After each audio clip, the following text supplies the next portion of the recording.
اسلام اور اجتماعی غلامی۔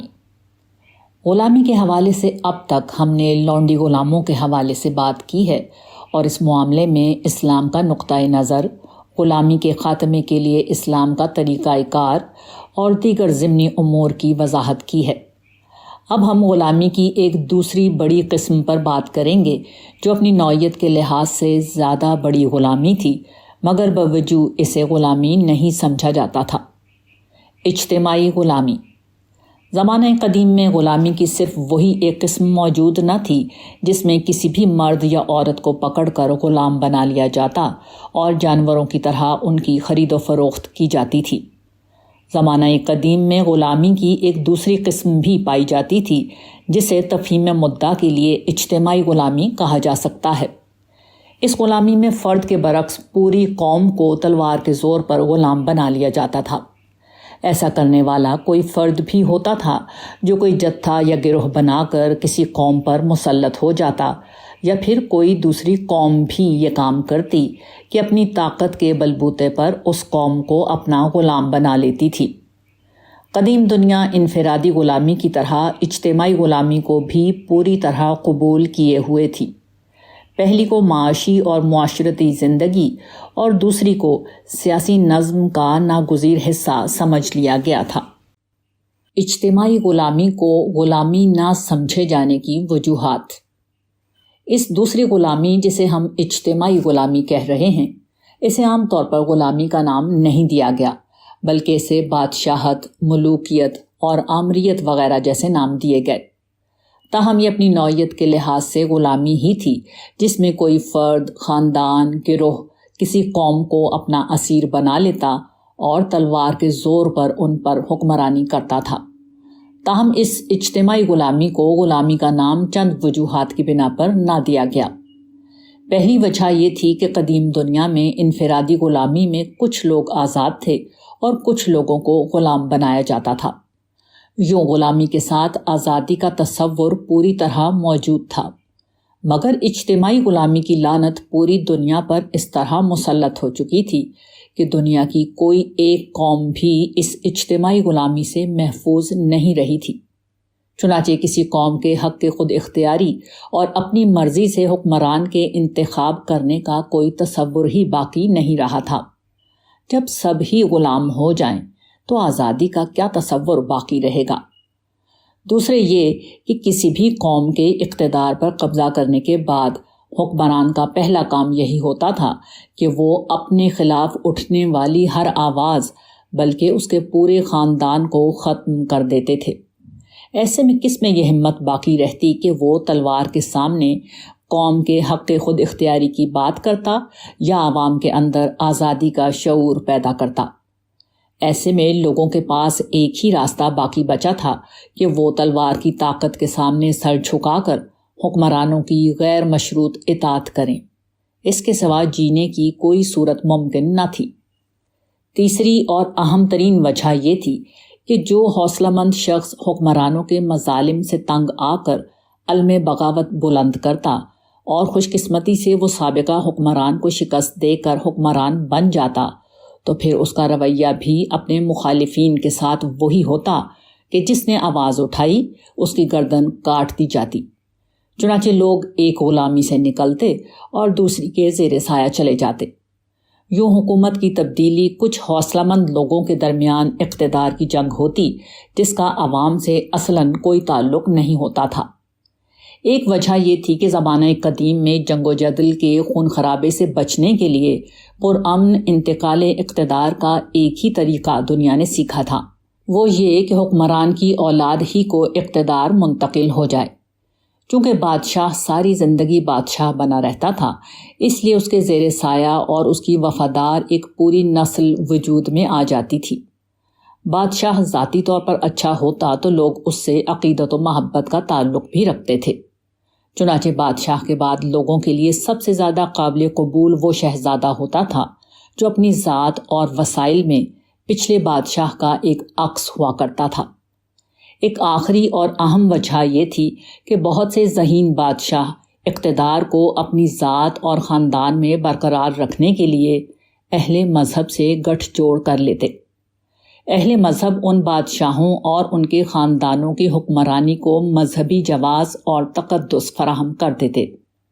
جواب میں وہ اہل مذہب کی بھرپور مالی اعانت کرتے اور ایک درجے میں ان کی مذہبی سلطنت کو جو وہ اپنے معبدوں میں قائم کیے ہوتے قبول کر لیتے۔ اس گٹھ جوڑ سے بادشاہوں کو ایک طرف یہ فائدہ ہوتا کہ ان کے خلاف اٹھنے کا مطلب خود مذہب کے خلاف اٹھنا بن جاتا اور ان کے سیاسی مخالف عوامی تائید سے محروم ہو جاتے، اور دوسری طرف عوام مذہبی تقدس کی بنیاد پر نہ صرف بادشاہ بلکہ اس کی اولاد کے حق اقتدار کو بھی قبول کر لیتے۔ اجتماعی غلامی کا واحد تصور۔ یہ وہ تمام وجوہات تھیں جن کی بنا پر زمانہ قدیم میں ملوکیت اور بادشاہت نے اپنے سفاک پنجوں سے پوری انسانیت کو جکڑ رکھا تھا۔ انسان یہ بات بھول چکے تھے کہ خدا نے انہیں آزاد پیدا کیا ہے۔ اس سے مستثنیٰ صرف وہ صورتحال ہوتی جب باہر کی کوئی دوسری قوم آ کر ملک و ریاست پر قبضہ کر لیتی۔ یہی وہ چیز ہے جسے اقبال نے اس طرح بیان کیا ہے: غلامی میں نہ کام آتی ہیں شمشیریں نہ تدبیریں، جو ہو ذوق یقی پیدا تو کٹ جاتی ہیں زنجیریں۔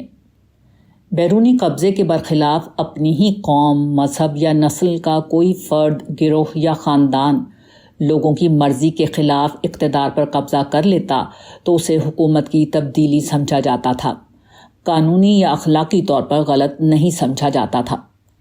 زمانہ قدیم کا یہی وہ پس منظر ہے جس کی لاٹھی اس کی بھینس کے اصول پر بعض اوقات وقت کی سپر پاور دوسری قوموں پر قبضہ کر لیتی، مگر قوموں کو جیسے ہی موقع ملتا وہ سپر پاور کے پنجائے ستم سے جان چھڑانے کی کوشش کرتی۔ تاہم اس آزادی کا مطلب صرف یہ ہوتا تھا کہ اب ان کا بادشاہ ان کے اپنے گروہ سے ہوگا، جس کے بعد اس حکمران کی اولاد یا خاندان ان کا حکمران بن جاتا۔ یہ صورتحال جاری رہتی یہاں تک کہ یا تو وہ قوم خود کوئی سپر پاور بن کر دوسری قوموں پر قبضہ کر لیتی یا پھر کوئی دوسری سپر پاور اس قوم پر قبضہ کر لیتی۔ اسلام کی دکھائی ہوئی آزادی کی روشنی۔ اسلام نے دنیا کو آزادی اور حریت کا جو خواب دکھایا، اس میں غلامی کی پہلی قسم کی گنجائش تھی نہ دوسری قسم کی۔ اسلام کی اصل جنگ گرچہ شرک سے تھی، مگر ضمنی طور پر اس نے غلامی کی ہر دو قسموں کو جڑ سے اکھاڑنے کی بھرپور کوشش کی۔ خدا کے الہامی دین نے رسول اللہ صلی اللہ علیہ وآلہ وسلم کے زمانے میں بھی اور آپ سے پہلے پچھلے انبیاء کے دور میں بھی انسانیت کو اس اجتماعی غلامی کے شکنجے سے چھڑانے کا پورا اہتمام کیا۔ اس کی ایک شکل یہ تھی کہ وقت کے نبی کو ہی بادشاہی کا منصب دے دیا جاتا یا بادشاہ کو نبی بنا دیا جاتا، جس کے بعد اس نبی بادشاہ کا اقتدار دراصل اللہ کا اقتدار ہوتا۔ وحی الہی اس نبی کی بھرپور رہنمائی کرتی اور ہر طرح کے ظلم و ستم سے عوام کو محفوظ رکھتی۔ حضرت موسیٰ، حضرت داؤد، حضرت سلیمان اور خود رسول اللہ صلی اللہ علیہ وآلہ وسلم کا اقتدار اصل میں ایسا ہی خدائی اقتدار تھا۔ اس کی دوسری شکل وہ تھی جسے بنی اسرائیل کی تاریخ کے آغاز میں حضرت موسیٰ کے بعد اختیار کیا گیا کہ قوم کو کسی ایک بادشاہ کے ماتحت کرنے کے بجائے نظام حکومت قاضیوں کے ہاتھ میں دے دیا گیا۔ یہ لوگ ریاست کے تمام ضروری فرائض سر انجام دیتے، امن و امان کو یقینی بناتے، باہمی تنازعات کا فیصلہ کرتے اور بیرونی حملوں سے لوگوں کو محفوظ رکھتے۔ چنانچہ اس نظام میں ایک طرف ریاست کا نظام چلتا رہا اور دوسری طرف لوگ اس ریاستی جبر سے محفوظ رہے جو ایک آمر مطلق بادشاہ لوگوں پر مسلط کر دیتا تھا۔ مثلاً بادشاہوں کا طریقہ یہ ہوتا تھا کہ وہ جنگوں کے وقت زبردستی لوگوں کو بھرتی کرتے اور میدان جنگ سے بھاگنے والوں کو سزائے موت دیتے۔ اسی طرح بادشاہ نظام حکومت چلانے کے لیے لوگوں پر طرح طرح کے ٹیکس عائد کرتے، جبکہ بنی اسرائیل کے قاضیوں کے دور میں لوگ اپنی مرضی سے مقررہ زکوٰۃ دیتے اور خود جہاد کے وقت اپنی خدمات پیش کرتے۔ مگر یہ نظام اسی وقت تک مؤثر رہ سکتا تھا جب تک قوم اخلاقی طور پر جاندار ہوتی اور بغیر کسی جبر کے اپنی ذمہ داریاں خود پوری کرتی، جیسے بیرونی حملوں کے وقت خود مدافعت کے لیے اٹھ جانا اور اپنی زکوٰۃ پوری طرح ادا کرنا۔ بنی اسرائیل نے جب یہ نہیں کیا تو فلسطین کی مشرک اقوام نے ان کو پے در پے شکستیں دیں۔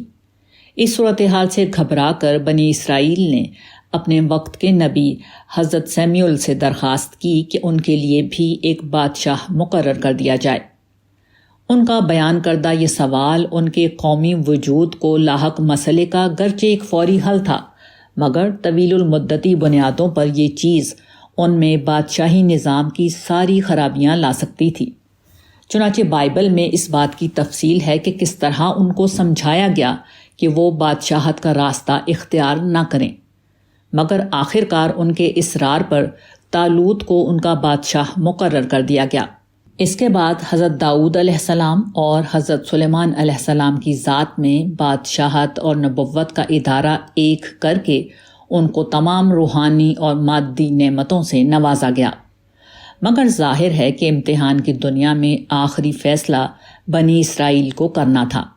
چنانچہ اس ابتدائی تربیت کے بعد جیسے ہی اقتدار ایک غیر نبی کے ہاتھ میں آیا، بادشاہی نظام کی ساری خرابیاں ظاہر ہو گئیں۔ یہ خرابیاں حضرت عیسیٰ علیہ السلام اور حضرت یحییٰ کے دور تک باقی رہیں، جب حضرت یحییٰ کا سر یہود کے بادشاہ نے ایک رقاصہ کی فرمائش پر قلم کر دیا۔ ختم نبوت کے بعد اللہ تعالیٰ نے بادشاہت کے جبر سے لوگوں کو نکالنے کے لیے یہ اہتمام کیا کہ رسول اللہ صلی اللہ علیہ وآلہ وسلم کی خدائی حکومت کے دوران میں یہ حکم دیا گیا کہ اب مسلمانوں کا نظم اجتماعیت ان کے باہمی مشورے سے چلے گا۔ کوئی شخص یا جتھا اقتدار پر زبردستی قبضہ نہیں کرے گا۔ خلافت راشدہ اسی اصول پر قائم ہوئی۔ حضرت ابوبکر، حضرت عمر، حضرت عثمان اور حضرت علی میں سے کوئی بھی زبردستی لوگوں پر مسلط نہیں ہوا تھا۔ یہی وہ پس منظر ہے جس میں انہیں خلفائے راشدین کہا جاتا ہے۔ ظاہر ہے کہ جو شخص اقتدار میں آتے وقت خدا کے حکم کی خلاف ورزی کرے، اسے زیادہ سے زیادہ اپنے زمانے کے لحاظ سے اس گناہ کی کوئی رعایت مل سکتی ہے، وہ خلیفہ راشد کیسے بن سکتا ہے؟ ان حضرات کے بعد عمر بن عبدالعزیز کو خلیفہ راشد اسی بنیاد پر کہا جاتا ہے کہ انہوں نے وراثت میں ملنے والی حکومت چھوڑ دی تھی۔ اس کے بعد لوگوں نے انہیں اپنی مرضی سے خلیفہ منتخب کیا تھا۔ تاہم بنی اسرائیل کا معاملہ ہو یا خلافت راشدہ کا، اسلام کا آمریت اور ملوکیت کے خلاف لگایا گیا یہ مورچہ ایک خلاف زمانہ عمل تھا۔